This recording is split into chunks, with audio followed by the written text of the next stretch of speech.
કેટલા વૃક્ષો આવ્યા તમે? 18 લાખ ઉપર.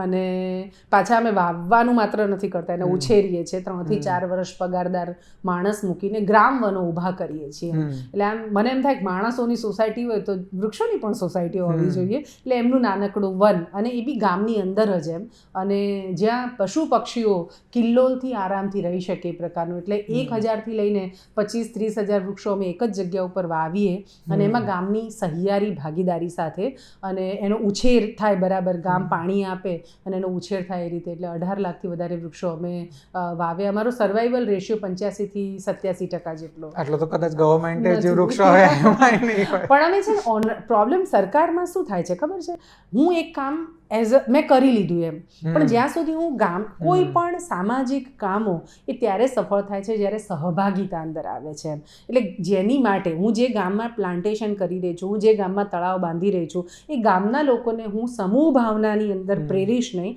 એને હું ગામ સાથે જોડીશ નહીં, તો એ કોઈ દિવસ એની ઓનરશિપ આવવાની જ નથી એની અંદર. અમે વિચરતી જાતિનું ઘર બાંધીએ ને તો પણ હું એને કહું કે તાર ઘરમાં પૈસા તો આપવા જ પડશે, 10,000 આપ કે 25,000 આપ, કેમ કે મને એમ લાગે કે પૈસા નાખશે ને પોતાનું તો એ માલિકી પણ આવશે ને સાચવશે. એટલે અમારો સર્વાઈવલ રેશિયો એટલું હોવાનું કારણ વૃક્ષ મિત્ર, પગારદાર માણસ અને વૃક્ષ મંડળી ગામોની બને. અને મંડળી છે એની જવાબદારી છે કે દર અઠવાડિયે ત્યાં આંટો મારવાનો એમ. અને તમને અમારા વૃક્ષારોપણ કાર્યક્રમમાં 2 બહુ મજાની ચીજો થઈ. સ્મશાનમાં અને કબ્રસ્તાનમાં પણ અમે વૃક્ષો કરીએ.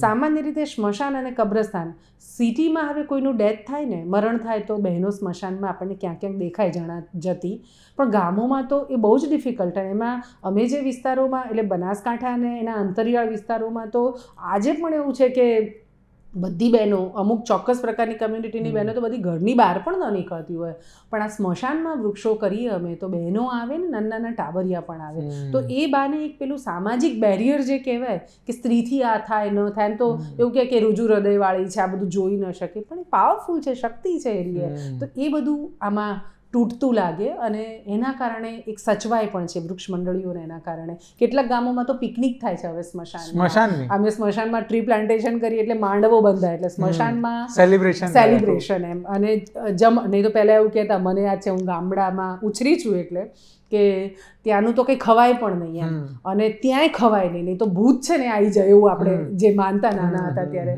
હવે તો સ્મશાનમાં જ નાસ્તા પાણી, આ ટ્રી પ્લાન્ટેશન પતે પછી બધા જ ખાઈએ પીએ અને ડીજેના તાલથી ત્યાં નાચીએ પણ ખરા એમ. એટલે આખી એક માન્યતાને જુદી રીતે તૂટી પણ ખરી ઇનડાયરેક્ટલી. અને મને એમ થાય કે સ્મશાન તો અંતિમ ધામ આપણું, એ તો કેટલી પવિત્ર જગ્યા છે, તો ખોટા ભય શું કામ પાળવા એમ.